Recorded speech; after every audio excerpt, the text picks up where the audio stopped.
एरवाड़ा के जेल में मुन्ना कहकर एक कैदी रहता था। वो एक लोमड़ी जैसा बहुत चालाक था। एक दिन उनके साथी कैदियों से, हेलो मेरे प्यारे कैदी साथियों, मैं जल्दी ही इस जेल से भागने वाला हूँ। आपको भी उस प्लान के बारे में बोलना है तो आप सब मुझे पैसे देना है। आपको भी प्लान कहता हूँ।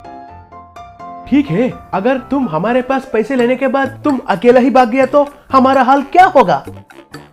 ठीक है, आपको डाउट आना भी सही है। मैं मेरा प्लान को आपको इंस्टॉलमेंट्स के जरिए कहता हूँ। आप भी इंस्टॉलमेंट्स में सुनकर पैसे इंस्टॉलमेंट में दीजिए। ये हुई ना बात। ठीक है, फिर फर्स्ट इंस्टॉलमेंट कब देना है? अभी दे दो, कहकर कैदियों के पास पैसे वसूल किया। अब सब तैयार रहना, प्लान में पहला हिस्सा कहता हूँ, कहकर उन पैसों को ले जाकर जेलर को दिया और जेलर से, सर ये रहे पैसे, मैं इस रात को जेल से भागने वाला हूँ, आपको जरा मुझ पर ध्यान नहीं देना है।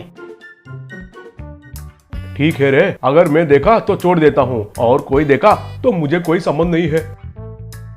ठीक है सर, आप बस आंख बंद कीजिए, कहकर उस रात को सब कैदियों को तेल की बोतल बेचते हुए, आइए बाबू आइए, सेकंड इंस्टॉलमेंट प्लान। सब लोग इस तेल का बॉटल्स को खरीदिए। एक बॉटल का दाम केवल 1000 रुपए। तेल के बॉटल से हम क्या करेंगे रे? तेल मुंह कहीं का, हमें क्या उसे पापड़ बनाना है? ये तेल का बॉटल तुम्हें पिलाऊंगा तो 2 दिन बाथरूम से बाहर नहीं निकलोगे। एग्जैक्टली, मेरा आइडिया भी वही है, लेकिन उसमें थोड़ा सा बदलाव है, कहता हूँ समझिए। फिर से ऐसे एड़े जैसा सवाल मत पूछिए। ये तेल का बॉटल पापड़ बनाने के लिए नहीं, हमारे बदन पर लगाने के लिए। अगर कोई पुलिस हमें पकड़ने के लिए कोशिश करेंगे तो हम फिसल जाते हैं। अगर मेरा प्लान अच्छे से क्रियान्वयन हुआ तो एक पुलिस भी हमें नहीं पकड़ सकेगा।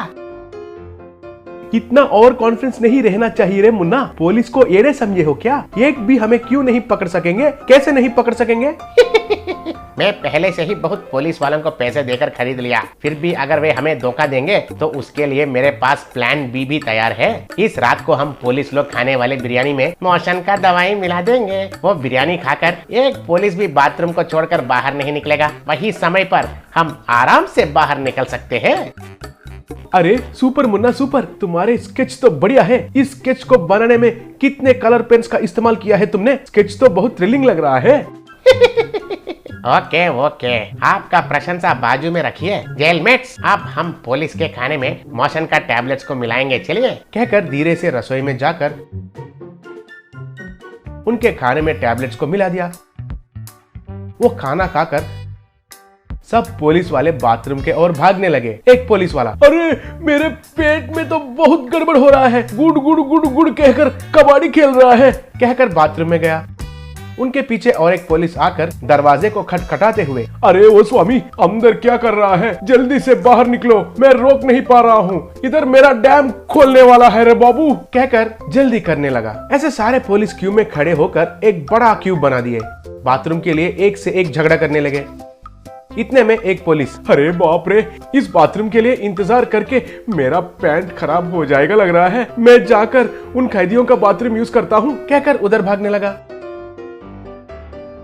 इतने में तेल लगाकर सब कैदी मुन्ना के पास आए। बॉस मुन्ना, अब तक तो प्लान अच्छा चल रहा है, अगला प्लान क्या है जल्दी से बोलो, मुझे तो बहुत टेंशन हो रहा है। ये लो सारे इंस्टॉलमेंट्स मिलाकर एक ही बार ले लो, अब से नो इंस्टॉलमेंट्स प्लान, कहकर सारे पैसे दिया।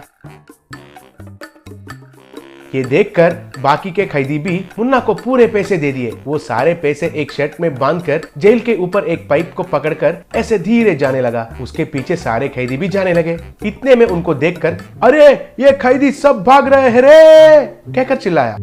अरे अब मैं उनको पकड़ने का पोजीशन में नहीं हूँ, मेरे दोनों हाथ मेरे पैंट को आगे पीछे पकड़कर बिजी है, मुझे छोड़ दो, कहकर बाथरूम के पास ही इंतजार करने लगा। इतने में कुछ पुलिस आकर पाइप पर भाग रहा मुन्ना पर गन्स निशाना लगाकर, मिस्टर मुन्ना शिष्टापूर्वक अपने आप को हवाले करो, नहीं तो तुम्हें शूट कर देंगे। तब मुन्ना उनका शर्ट में बांधा पैसों को नीचे फेंका। तब पैसे बारिश जैसे गिरने लगे। उन पैसों को देखकर पुलिस ऐसे ही रह गए। कुछ पुलिस तो उनको इकट्ठा करने लगे। तब मुन्ना और कुछ कैदी जेल से खुशी से भाग गए। Mini money vehicles. रघुपति नाम का एक धनवान रहता था। वो हर सुबह उठते ही तुरंत अपना अलमारा खोलकर माँ लक्ष्मी माता मुझे आशीर्वाद दो कहकर उसमें रहे पैसे और सोना गिनकर हम माँ कहकर सोचता था।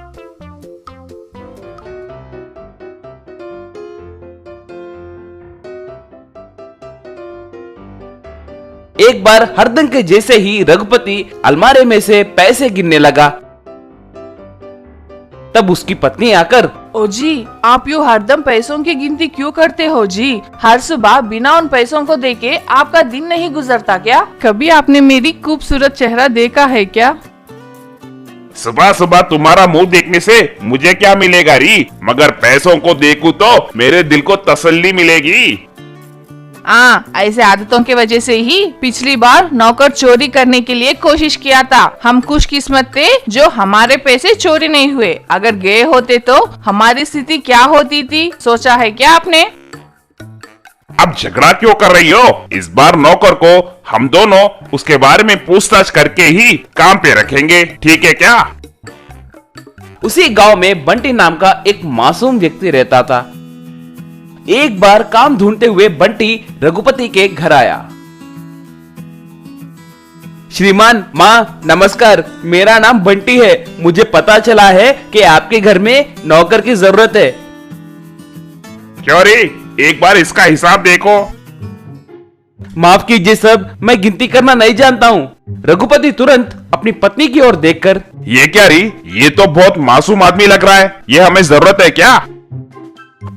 रुकिए जी, हम दोनों के पास काम करने के लिए यही सही है। वो नहीं री, ऐसे कुछ कहने ही वाला था। आप रुकिए जी, पिछली बार होशियार आदमी है कहकर उसे काम पे रखे थे। वो अपनी होशियारी चोरी करने में दिखाया है ना, हमारे लिए यही सही है जी। कहकर बंटी, कल से मालिक के साथ रहते हुए उनके कहे जैसे करो, कल से ही काम करने आ जाओ। ऐसे बंटी रघुपति के घर में काम पे लग गया। अगले दिन रघुपति हरदम के जैसे ही नींद से उठकर अलमारा खोलकर पैसे सोना गिनने लगा। अलमारा बंद करके पीछे मुड़कर देखा कि बंटी उसके पीछे ही खड़ा था। वो देखकर रघुपति दंग रह गया। रे छी निकम्मे, मुझे डरा दिए हो ना। वैसे तुम यहाँ क्या कर रहे हो? ये क्या जी, माँ जी ने कहा था ना कि आपके साथ रहकर आपका पीछा करने के लिए, इसीलिए मैं आपका पीछा कर रहा हूँ। ठीक है, हमारे पास इतने पैसे हैं कहकर किसी को मत बताना, नजर लग जाएगी। आप भी ना सर, आप ऐसे डरे तो कैसे जी? आप बहुत मेहनत करके इतने पैसे कमाए होंगे ना। अगर मैं आपके जगह होता तो पैसों से एक पैंट एक शर्ट सिलवाकर पहन लेता। उतना ही नहीं, अपना बिस्तर भी पैसों से तैयार करवाता और उस पे सो जाता। बंटी का आइडिया पसंद आने की वजह से अगले दिन रघुपति पैसों का शर्ट और पैंट पहनकर पूरा गांव फिरने लगा। रात में भी पैसों से बिस्तर तैयार करके उसके ऊपर सोने लगा। एक बार बंटी रघुपति के बच्चों से खेलने लगा।